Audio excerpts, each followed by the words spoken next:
नमस्कार, आप देख रहे हैं बुलंद आवाज पूजा सिंह के साथ। दोस्तों, हरियाणा विधानसभा चुनाव से रिलेटेड कुछ अपडेट आप लोगों के साथ शेयर करनी है। साथ ही साथ आप लोगों को वहां पर जाट समुदाय का क्या रुझान है, जाट किसके साथ खड़ा है वहां पर, वो भी आपको बताएंगे। आगे पवन कुमार की रिपोर्ट है। पवन कुमार ने कुछ लोगों से बात की है वहां पर जो जाट समुदाय से आते हैं, वरिष्ठ लोग हैं। जाट समुदाय के साथ साथ इनेलो के पदाधिकारी भी हैं। उन लोगों ने क्या कुछ कहा है वो आप आगे रिपोर्ट में देखेंगे, लेकिन पहले आप लोगों के साथ ये अपडेट शेयर कर ले। आकाश आनंद के जो कार्यक्रम है उसमें कुछ फेरबदल हुआ है।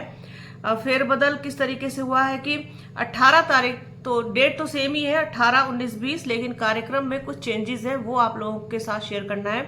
18 तारीख को सुबह 10 बजे जगाधरी में जनसभा को संबोधित करेंगे आकाश आनंद। इसके बाद 18 तारीख को ही दोपहर में 2 बजे के बाद रादौर विधानसभा में उनकी चौपाल लगी है। चौपाल में जठलाना, अलाहर और गुमथला में चौपाल कार्यक्रम में हिस्सा लेंगे आकाश आनंद। तो ये 3 जगह चौपाल कार्यक्रम लगा है। पहले एक ही जगह लगा हुआ था, अब 3 जगह लगा है। ये चेंज हुआ है। साथ ही साथ 19 तारीख का आपको बता देते हैं। 19 तारीख में नारायणगढ़ विधानसभा में जनसभा को संबोधित करेंगे प्रातः 10 बजे, और दोपहर 2 बजे के बाद यहाँ पर भी चौपाल कार्यक्रम है। यहाँ पर 4 चौपाल लगी हैं आकाश आनंद की। महमदपुर, मंगलौर, मछरौली और पृथ्वीपुर, ये 4 जगहों पर आकाश आनंद की चौपालें हैं। यहाँ पर ये कार्यक्रम से रिलेटेड अपडेट थी, आप लोगों को देनी थी। इसके बाद आप देखिए कि इनेलो और बसपा का गठबंधन है। इनेलो जाट समुदाय का प्रतिनिधित्व कर रही है और बसपा दलित समुदाय का, दलित समाज का। अब ये दोनों कॉम्बिनेशन अगर मिल गए वहां पर, तो आप ये देखिए कि निश्चित रूप से जो कांग्रेस है और बीजेपी है उन पर भारी पड़ेंगे। जाट बड़ी संख्या में है हरियाणा में, और जाट नाराज है बीजेपी से, कांग्रेस से भी वो संतुष्ट नहीं है। और वैसे भी कांग्रेस ने भी जाट कैंडिडेट उतारे हैं, बीजेपी ने भी उतारे हैं, लेकिन इनेलो के पास जो ताकत है वो इन दोनों में से किसी के पास नहीं, क्योंकि पूरा का पूरा प्रतिनिधित्व ही जाटों का है। और जाट बहुत खुश है इस वक्त कि इनेलो ने बसपा के साथ गठबंधन किया है, और बसपा सुप्रीमो मायावती के लिए जिस तरीके से उन्होंने बोला है, बहन मायावती करके, और बहुत जनक तरीके से, सम्मान पूर्वक तरीके से, साथ ही साथ दलित समाज के साथ कंधे से कंधा मिला करके चलने की बात की है। वो सब कुछ आप आगे रिपोर्ट में खुद उनके मुंह से सुन लेंगे कि क्या कुछ उन्होंने कहा है। अगर ये कॉम्बिनेशन सही और सटीक बैठ गया तो फिर आप ये देखेंगे कि अच्छी खासी सीटें इस गठबंधन के खाते में आ सकती हैं। तो क्या कुछ कहा है उन्होंने बसपा पर, इनेलो पर और प्रतिनिधित्व पर, साथ ही साथ क्या आंकड़े रह सकते हैं, मतलब, या क्या कुछ हो सकता है आगे, किस तरीके से चुनाव पूरा उसका जो समीकरण है वो बैठेगा, वो खुद आप उनकी जबानी सुनिए। पवन कुमार हमारे सहयोगी लगातार वहां से रिपोर्ट भेज रहे हैं हरियाणा से। वो हरियाणा में ग्राउंड पर हैं और वहां की सही और साफ तस्वीर आप लोगों तक पहुंचाने का प्रयास कर रहा है बुलंद आवाज। तो प्लीज बने रहिए हमारे चैनल के साथ। हमारे चैनल को लाइक कीजिए, शेयर कीजिए, सब्सक्राइब कीजिए, बेल आइकन जरूर दबाइएगा। वीडियो को प्लीज पूरा अंत तक देखिएगा और ज्यादा से ज्यादा शेयर कीजिएगा। अपना और अपनों का बहुत ख्याल रखिए। जल्द मिलूंगे आपसे एक नए वीडियो में, एक नए मुद्दे के साथ, एक नई चर्चा में। तब तक के लिए जय हिंद। यहाँ पे तमाम लोग हैं, उनसे बात करते हैं, जानते हैं। सर, क्या नाम है आपका? सतवीर शेरावत, इनेलो कर्मचारी परिकोष, जिला प्रधान, रोहतक। जी, आप? मैं सतीश राठी हूँ, मैं के पास बड़म्बा गांव से हूँ। जो बसपा ने ये हमारे दलित समाज के साथी को जो टिकट दी है, ये एक अच्छा समीकरण है। यहाँ किसान, कमेरा, दलित मिलके सारे प्रत्याशियों को पछाड़ने का काम करें। ठीक है। आपका क्या नाम है? मेरा पवन शिवास, गांव संबल। गांव संबल। हाँ भैया, आप इधर आ जाइए। क्या नाम है आपका? गुरेंद्र सिंह शिवास। गांव भैणी चंद्रपाल, जोन अध्यक्ष INLD में। ठीक है, मैं यहाँ पे कुछ पदाधिकारी भी मिल गए हैं, मगर बुजुर्ग मिल गए हैं।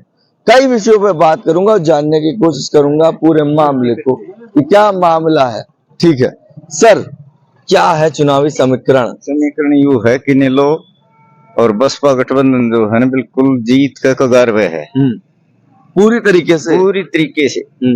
जाट समाज का वोट इस पर प्रत्याशी पे जाएगा? बिल्कुल जाएगा। अच्छा, अच्छी तरह से जाएगा। क्या आंकड़ा होगा जीत का? जीत का आंकड़ा तो अगला टाइम पता होगा। आपके हिसाब से? हमारे हिसाब से कम 25 और 30,000। 30,000 और जीतता है? जीतता है। ठीक है सर, आपका क्या आंकड़ा कहता है? मेरा आंकड़ा कहता है जो जीत होगी इन लोग बसपा गठबंधन की होगी। पूरी तरीके। भाजपा ने भी प्रत्याशी जाट समाज से दिया है और कांग्रेस ने भी दिया है, एक बड़ी संख्या वोट बैंक है, मगर यहाँ पे ये कहा जा रहा है कि दलित प्रत्याशी आने के बाद दलित वोट डाइवर्ट हुआ बड़ी तेजी से। दलित वोट किसान और कमेरा इकट्ठे हो गए भाई। हाँ, इसीलिए हमें लगता है कि ये जो इन लोग बसपा का गठबंधन हुआ है, इसी यही प्रत्याशी जीतेगा। ठीक है, और भी लोग हैं, उनसे बात करेंगे। आप 2 मिनट दिखाएंगे? क्या नाम है आपका? अमरजीत डांगी, अच्छा, मुझे गांव मदीना से। यहाँ पे सबसे ज्यादा दिक्कतें क्या आ रही? दिक्कत तो इस हल्के में काफी दिखते हैं। थोड़ा सा आगे आ जाइए जी। महंगाई का मुद्दा है, भ्रष्टाचार है, बेरोजगारी की बहुत भारी समस्या है युवाओं में। तो हमारी पार्टी के नेता चौधरी अभय सिंह चौटाला ने ये वायदा किया और बहन मायावती ने कि जिस दिन गठबंधन की सरकार बनेगी उसी दिन पहली कलम से बेरोजगार साथियों को रोजगार देने का काम करेंगे, और कोई साथी किसी कारणवश रोजगार से वंचित रह जाएगा उन साथियों को हर महीने 21,000 रुपए बेरोजगारी भत्ता देने का काम करेंगे। तो मतलब बेरोजगारी का भी एक बड़ा मामला है, बहुत बड़ा इशू है जी। अच्छा, सरकार ने यहाँ पे सुनने में आया महिलाओं के लिए कुछ, मतलब जो विधायक थे उन्होंने बस फ्री करा दी, मगर रोड पे भी बड़ी दिक्कत है, बड़े गड्ढे दिख रहे हैं मेन रोडों पे। ये तो खाली एक बलराज कुंडू का वोट हथियाने का सिलसिला है। अच्छा, हाँ, खाली बसें चलाने से कोई हल्के का विकास नहीं होता। हमारे हल्के में पिछले 5 सालों से हमारा हल्का पूरे प्रदेश में सबसे पीछे गया है। खाली बस चलाने से महम हल्के का विकास थोड़ी होगा। मुद्दे तो बहुत काफी है, जैसे बताया मैंने आपको, महंगाई है, भ्रष्टाचार है, बेरोजगारी है। बड़ा बेरोजगारी तो बहुत ज्यादा बहुत ज्यादा। आप किसी गांव में जाओगे ना भाई साहब, किसी गांव में जाओगे या शहर में जाओगे, वहां पर ना तो खेलने को स्टेडियम है और कुछ भी नहीं, शिक्षा के लिए स्कूल है, वहाँ मास्टर नहीं है, स्टेडियम है, वहाँ पानी भरा हुआ है, किसी भी प्रकार की कोई समस्या है। और एक समस्या इस सरकार ने पैदा कर रखी है। अच्छा, और भी लोग हैं, उनसे हम बात करेंगे।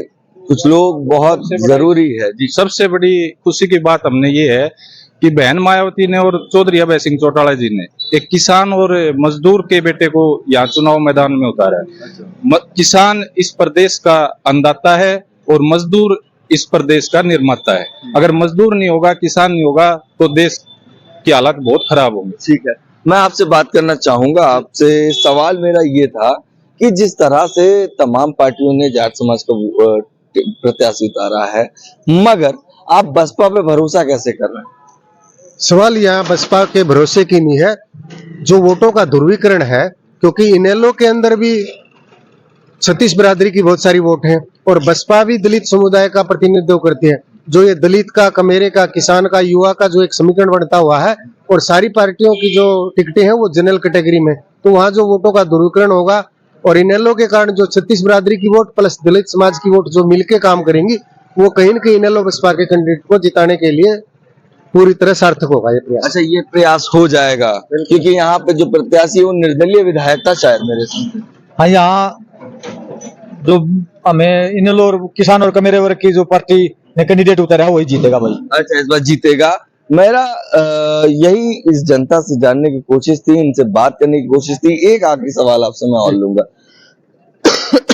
इनेलो ने एक समय में शायद समर्थन भी किया था इस प्रत्याशी को, मगर आज जब इनेलो इस स्थिति पे है, जब चुनाव लड़ रही है, तो प्रत्याशी का इंडिपेंडेंट लड़ना कहीं विरोधाभास तो नहीं दिख रहा कि समाज के प्रति? देखिए, पिछली बार इनेलो ने उस साथी का समर्थन किया था, अभी वो तो उस साथी को सोचना है कि भाई इनेलो बसपा सरकार बनाने जा रहे हैं, उसको उनका समर्थन करना चाहिए, मुख्यमंत्री आप ही के उसको अपने मुख्यमंत्री तो डिक्लेयर है, इनेलो बसपा का मुख्यमंत्री अभय सिंह चौटाला जी बनेंगे, तो वो साथी को देखना, वो हमारा समर्थन करता है या अलग लड़ता है, वो उसका काम है। हाँ, ये डेट कल तक आखिरी डेट, कल तक आखिरी डेट।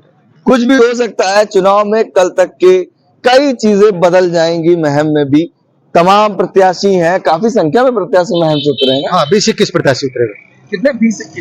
20-21 प्रत्याशी उतरे हैं। कितने लोगों के पर्चे खारिज होंगे, कितने वापस लेंगे, उसके बाद चुनाव का क्या नतीजा होगा। मगर सबसे इंपॉर्टेंट चीज, बसपा ने यहाँ पर बहुजन समाज पार्टी से जिला अध्यक्ष जो रोहतक के हैं उनको प्रत्याशी बनाया है, और वो एक बहुजन समाज से बिलोंग करते हैं, जहां पर 40,000 के आसपास वोट बैंक है, जिसको तमाम पार्टियां नजरअंदाज नहीं कर सकती हैं। और दूसरी चीज, इनेलो और बसपा के गठबंधन होने के बाद वो चुनावी समीकरण बड़े बदले हुए दिख रहे हैं। कैसा लगा हमारा वीडियो कमेंट करके जरूर बताइएगा। बाकी बने रहिए हमारे चैनल के साथ। धन्यवाद, मगर अब शेयर जरूर कर दीजिएगा।